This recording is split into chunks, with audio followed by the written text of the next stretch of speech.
or the Inga family. This is actually the fruit, so it produces this pod, and you can eat the fruit actually. The fruit has a really good tasting pulp around it.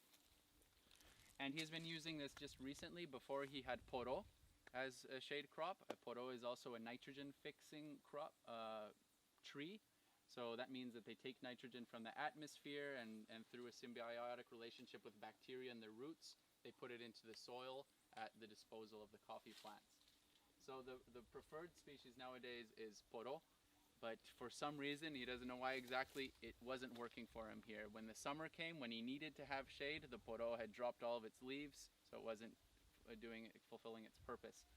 So he's gone back to the guava, which is the traditional shade crop here, and it's a little trickier to manage. The pruning, he says, he has to do with a saw. He can't do with a machete.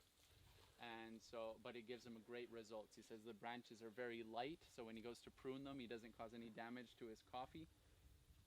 And overall, it's just a very hardy and kind of very reliable shade crop.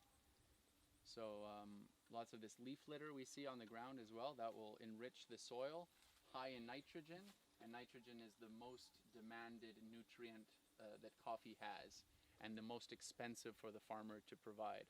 So some studies say that you can provide up to 200 kilos per hectare per year of nitrogen through a well-managed nitrogen fixing shade crop like this.